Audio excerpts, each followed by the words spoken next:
네, 안녕하십니까. 플래비언 이슈 브리핑입니다. 고신교단의 소식과 목사님들의 여러 주장, 논문, 칼럼 등을 게재하는 웹사이트 코람데오.com에 들어오시면 이 메인 화면에 팝업 창이 뜨는데요. 부천 찬빛교회 담임목사 청빙 공고문과 고신총회와 교회가 바르게 서기를 소원하는 사람들이라는 성명서가 나옵니다. 이 부천 찬빛교회 사태를 상당히 중요하게 보고 있다는 방증이기도 한데요. 이 고신 교단에서는 지금 이 문제가 상당히 핫하다는 것을 좀 알 수가 있습니다. 자, 부천 찬빛교회 사태는 지금 고신교단 정치의 어떤 위기의 민낯을 그대로 드러냈다고 하는 이성구 목사님의 글이 있습니다. 제가 이 글의 주요 부분을 좀 인용해 가면서 소개를 해보겠습니다. 자, 간단하게 부천 찬빛교회 분교회의 배경을 설명드리자면 이 부천 찬빛교회 2대 담임 목사인 박원택 목사가 여자 전도사와 자가용 기도회를 했다 또는 그 여전도사 집에서 단둘이 신학 공부를 했다 라는 윤리적 문제를 이야기하면서 본인이 사임을 하겠다라고 처음에는 잘못을 인정을 했는데 그 후에 또 즉시로 말을 바꿔서 이것은 담임 목사인 나를 음해하려는 원로 목사의 정치 공작이다. 이제 이런 프레임을 걸기 시작을 합니다. 이런 음모론 때문에 결국에는 교회가 두 패로 나뉘어져서 극심한 분규가 이제 일어나게 되는 거죠. 결국에는 여러 가지 정치적인 문제들, 교단 정치 문제들이 뒤섞여지면서 어쨌든 박원택 목사는 현재 25억의 돈을 받아서 나와가지고 찬빛교회 앞에 600m 앞에다가 지금 상가교회를 개척을 했습니다.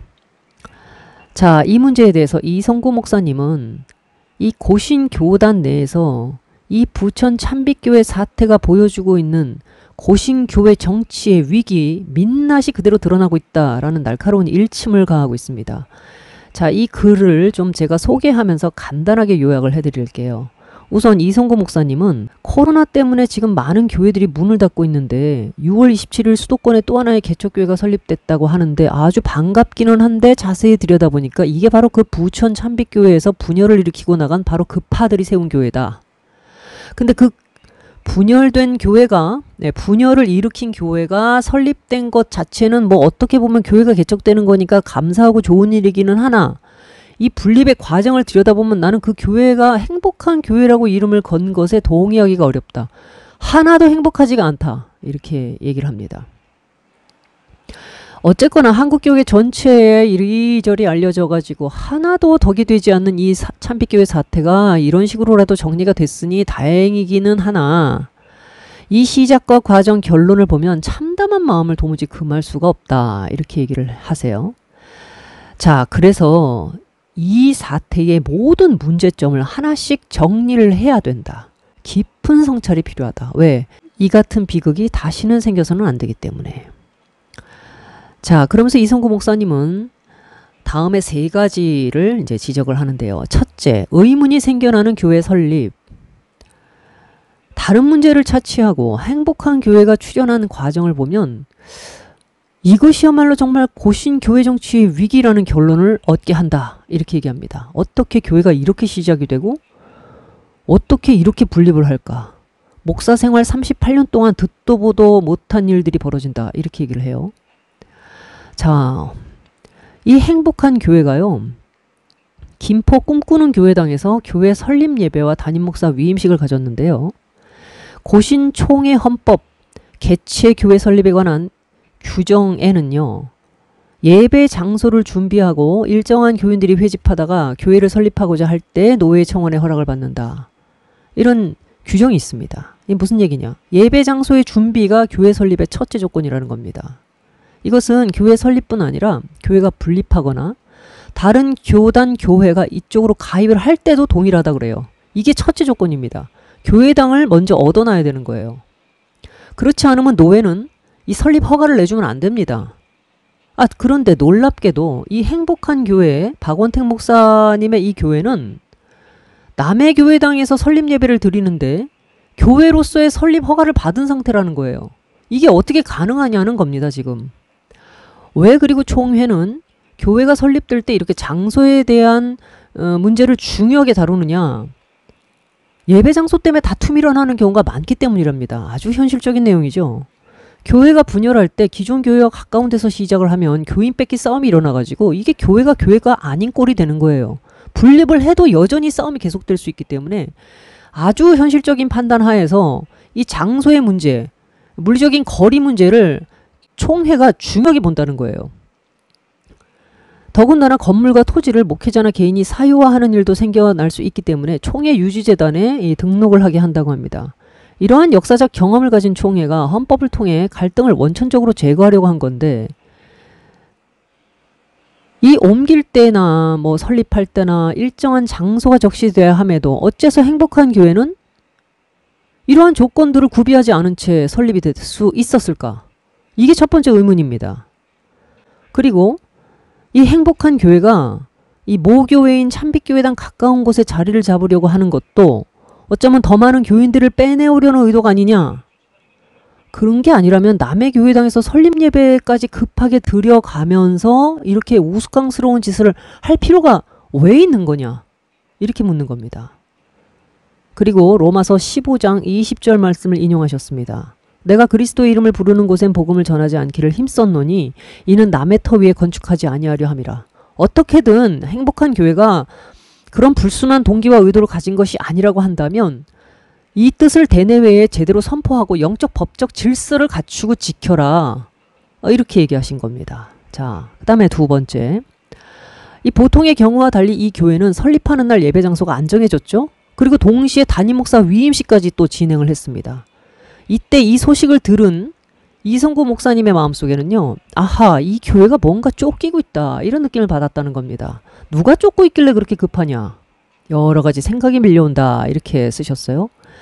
한마디로 교회 설립을 교회나 성도들을 위하고 정상적 절차를 따라야 한다는 걸 생각하기보다 이 모든 관심의 초점이 담임 목사한테 몰려있는 걸 알 수 있다. 담임 목사 위치가 불안정해서 빨리 상황을 정리하려고 이렇게 안간힘을 쓴 거 아니냐. 이렇게 문제를 제기하셨어요. 자, 한번 생각해 봅시다. 정해진 이 장소도 없는 교회예요. 교회가 분규가 일어난 상태에서 지금 새롭게 이제 교회를 정리해서 나오고 있는 상황이다 보니까 헌신의 장도 없죠. 목사의 자리도 찾기 어려워요. 순식간에 목사가 외톨이가 될 수도 있다 이겁니다. 위임식이라도 해서 기본적인 위치를 분명히 할 수 있도록 그렇게 해서 남의 교회당에서 허겁지겁 위임식까지 치른 거 아니냐 이거예요. 자, 그런데 교회가 이렇게 지나치게 목사 중심으로 돌아간다는 것을 교인들이 인식하는 순간 교회는 위기에 봉착할 수 있다. 교회는 예배, 복음전도, 성도 간의 교제, 하나님의 나라를 위해 이 본질을 위해서 존재해야 하는 건데 이 만에 하나라도 인간적인 이익을 생각하면서 이런저런 꼼수들을 핀다면 과연 이것이 교회로서 우선 정체성과 기능에 있어서도 상당히 스스로 뭔가 결핍돼 있다는 걸 보여주는 거 아니냐. 이거는 우를 범하는 거다. 이렇게 얘기하셨습니다.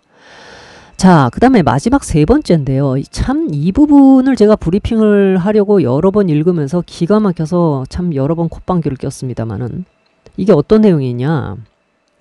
참 이걸 제가 어떻게 빨리 쉽게 설명을 드릴 수 있을까 좀 걱정이 됩니다. 행복한 교회가 설립 예배와 목사 위임식을 드리던 날 총회 재판국 A 목사라는 사람이 참석을 해서 권면의 시간을 가졌답니다. 근데 그분이 거기서 이런 말을 했대요. 여러분, 제가 재판국원 15명 가운데 14대 1의 전투를 치른 사람입니다. 왜? 이 교회를 위해서. 하나님 영광을 나타내기 위해서 그런 가운데 탄생하게 된 행복한 교회니까 진짜 여러분 행복하셔야 되는 거예요. 이 무슨 얘기일까요? 내가 박원택 목사를 재판했던 그 재판국원 15명 가운데에서 14대 1로 싸워가지고 박원택 목사 지켜준 사람이다. 나 때문에 사실 당신네 이렇게 설립하고 또 이렇게 할 수 있었던 거다. 자, 이렇게 공치사 뭐 비슷하게 생색 비슷하게 내면서 그래서 여러분 행복하셔야 돼요. 세상에서요. 판사나 뭐 검사나 일선 경찰도요. 자기가 수사하고 뭐 예를 들어서 기소하고 판결했던 그런 사건 당사자들의 어떤 뭐 사적인 자리로 찾아와 가지고 이런 발언했다? 그냥 바로 모가집니다. 바로 옷 벗어야죠. 그렇지 않습니까? 근데 여기가 이런 일들이 아무렇지 않게 벌어질 수 있다는 것은 뭡니까? 여기가 너무나 은혜로운 은혜 만능주의에 빠져있는 도덕성이고 뭐고 완전히 불감에 빠져있는 교회이기 때문에 가능한 겁니다. 자, 이것 때문에 총회 재판국 국원이 자기가 재판한 교회 문제에 참석을 해서 권면의 순서를 갖고 더군다나 저렇게 참 의식이 없는 저런 말을 망언을 짓거린 것이 옳으냐, 이런 목소리들이 제기되고 있다는 거예요. 그러면서 이성구 목사님은 이 재판 과정을 한번 쫙 훑어주고 있습니다. 애초부터 참빛교회가 당한 어려움을 해결하는 방법에 문제가 많았다. 노회에서부터 재판 과정이 부실했다. 재판부조차 구성할 수 없는 상황에서 법에 없는 기소위원회부터 구성하여 말썽의 소지를 만들었다. 할 수 없이 총회에 위탁 판결을 요청했고 총회 재판부는 어렵게 결론을 내렸지만 문제의 박모 목사는 재판부 결론에 불복하며 세상 법정으로 달려가는 위법적 행동을 자행했다. 또 총회장은 재판부 결정 집행에 책임을 이행하지 않았다. 이 관련 헌법 조항을 보면 판결의 집행은 그 재판한 재판국이 속한 7위 회장이 판결 확정 후 30일 이내에 해야 한다고 하고 있다. 이게 무슨 말입니까? 판결 집행을 해야 돼요. 예, 재판부가 판결했습니다. 그러면 이제 판결문이 나오죠. 이거를 집행하는 행정부가 이걸 집행을 해야 됩니다. 사법부가 재판을 하면 이걸 행정부가 집행한다는 뜻이에요. 그걸 누가 하느냐? 총회장이 30일 이내에 판결문 받아다가 당 교회에다가 그냥 판결문 송부만 해주면 됩니다. 그냥 자기 이름으로 발송되는 거죠. 그러면 그게 집행이 되는 거예요. 아니, 택배가 발달이 안 돼서 또는 우편이 발달이 안 돼서 이거 송부 안 했겠습니까? 근데 안 했다는 얘기예요. 집행을 안 했다는 겁니다. 집행해야 될 것을 집행하지 않았다면 총회장부터 이거는 경질을 당해야 되는데 이런 제도가 있는지 모르겠습니다. 왜 집행 안 했을까요? 총회장이 집행 미루고 있는 사이에 무슨 일이 벌어졌느냐. 서로 짜고 치는 고스톱처럼 이 형집행 받아야 될 담임 목사가 사회법정으로 달려갑니다. 그래서 지금 총회 재판에서 나를 갖다가 징계를 내렸는데 효력정지 가처분 해주십시오. 이렇게 집행을 걸어놓고 그리고 또 교회 법정에 총회 재판국에다가는 원심 대신 재심을 청구한 거예요. 원심을 받아들일 수 없으니까 재심 청구를 한 겁니다. 이렇게 어처구니 없는 일이 벌어지는 사이에 더 웃긴 것은 전임 총회장이, 그러니까 현 총회장은 집행을 안 하고 있고 전 총회장은 또 재판국원들한테 일일이 전화를 돌려가지고 총회 재판국 잘못됐대. 총회 재판국 잘못됐대. 판결 잘못됐대. 이렇게 재판 뒤집기를 시도했다는 겁니다. 뭐 드림팀이네요 거의. 어벤져스입니까? 마침내 재판부는 총회 결의를 어기고 세상 법정으로 달려간 피고의 재심 청원을 받아들여 종국 판결을 무효 처분해버렸다. 원심을 무효 처분해버린 겁니다. 물론 재심에서는 원심에서 징계를 받았던 사람들 전부 다 그냥 무효해버리고 여전도사랑 담임 목사 그 두 사람만 심의정지 징계를 내리긴 했어요. 그러나 그런 결과가 중요한 게 아니라 법이라는 거는 절차적으로도 하자가 없어야죠. 원심 판결이 어찌됐든 간에 떨어졌으면 그거를 총회장이 집행을 해야죠. 왜 집행하지 않습니까? 무슨 권한으로? 총회장이 무슨 초법적인 권한을 가지고 있는 사람입니까? 이러니까 보신교회 정치가 위기다. 이런 분노의 말들이 나오는 거죠.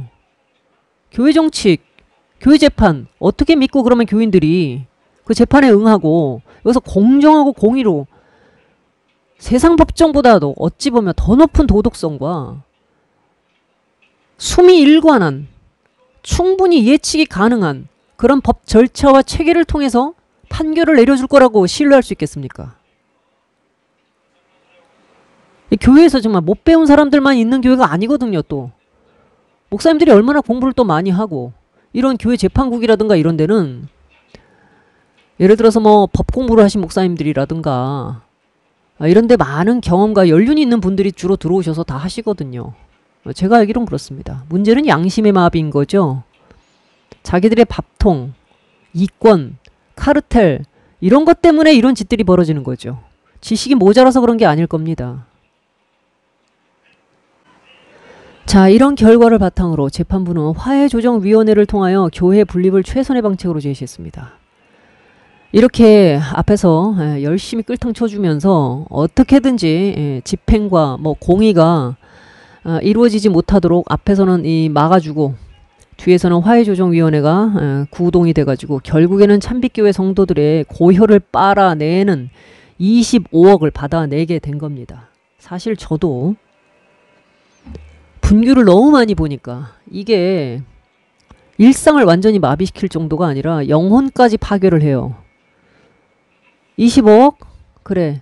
지교회 세운다 생각하고 그거 줘서 더 이상의 싸움을 막고 이 난장판을 더 이상 세상에 보이지 않는 유일한 방법이라고 하면 그래도 돈으로 그냥 하는 것이 싸게 먹히는 거 아니냐 이런 얘기를 했을 정도예요. 차라리 25억 들여서라도 영혼을 구할 수만 있다면 그러면 그냥 그렇게 하는 게 맞는지도 모르겠다.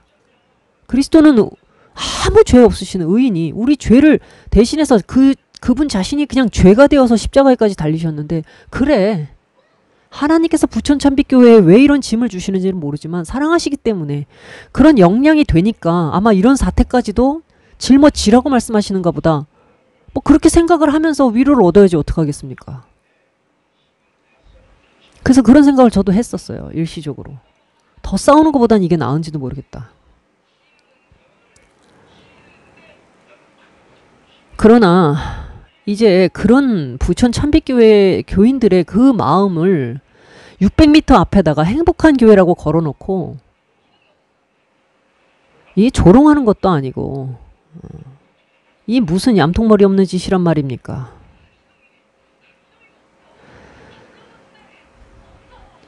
이성구 목사님은 이 교회 판결과 이 모든 집행과 하는 교회 정치가 또 교회 재판이 철저히 피고인이자 세상 법정 고소인인 담임 목사를 중심으로 일이 진행됐다. 이렇게 딱 규정을 하고 있습니다. 이번 참빛교회 사태를 보며 필자는 교회가 위기에 처했다는 생각을 하게 된다. 그리스도인이라 해도 인간은 누구나 실수할 수 있고 인생의 길을 실패로 마감할 수도 있다. 그러나 참된 그리스도인, 참된 교회는 실수의 자리에 설 때 신앙의 본질을 드러낸다. 회개하고 용서를 구하며 권한을 가진 사람은 자리에서 물러나는 것으로 책임을 다한다. 남에게 책임을 미루거나 핑곗거리를 찾지 않는다. 교회는 이런 정상적인 과정이 가능하도록 정치력을 발휘하여야 한다. 그게 당회, 노회, 총회의 기능이다 이겁니다. 세상 정치인들도 그렇게 다짐하는 공정성을 완전히 잃어버린 교회의 결정을 무시하고 제멋대로 뒤집어버리는 이런 아노미적 현상, 이런 현상은 앞으로 더욱 심해져 갈 것이다. 공의의 하나님이 교회 정치에서 사라지고 있다. 점점 더 하나님이 없는 교회로 전락해가고 있다. 자, 그러면서 한국교회, 특히 고신교회 맹성이 촉구되는 시점이다 이렇게 말씀을 하셨어요. 제가 마지막에 이런 말씀을 좀 덧붙이고 싶습니다. 이 부천 참빛교회 사건은 마치 수지선한 목자 교회 사건을 예견이나 한 듯이, 물론 고신교단, 감리교단 서로 교단이 다릅니다만 이 교단의 정치적인 파워는 목사들끼리 철밥통을 지켜주는 방식으로 유지되고 있다. 이걸 보여주는 거 아니겠습니까? 이 불의와 불법의 카르텔, 아무리 어리숙한 교인이라도 언제까지 이걸 묵인하고 용납할 수 있겠습니까? 악인에게는 하나님이 이르시되 네가 어찌하여 내 율례를 전하고 내 언약을 네 입에 두냐? 네가 교훈을 미워하고 내 말을 네 뒤로 던지며 도둑을 본즉 그와 연합하고 간음하는 자들과 동료가 되며 네 입을 악에게 내어주고 네 혀로 거짓을 꾸미며 앉아서 네 형제를 공박하며 네 어머니 아들을 비방하는도다. 네가 이 일을 행하여도 내가 잠잠하였더니 네가 나를 너와 같은 줄로 생각하였도다. 그러나 내가 너를 책망하여 네 죄를 네 눈앞에 낱낱이 드러내리라 하시는도다. 이 말씀을 끝으로 여기까지 브리핑 정리하겠습니다.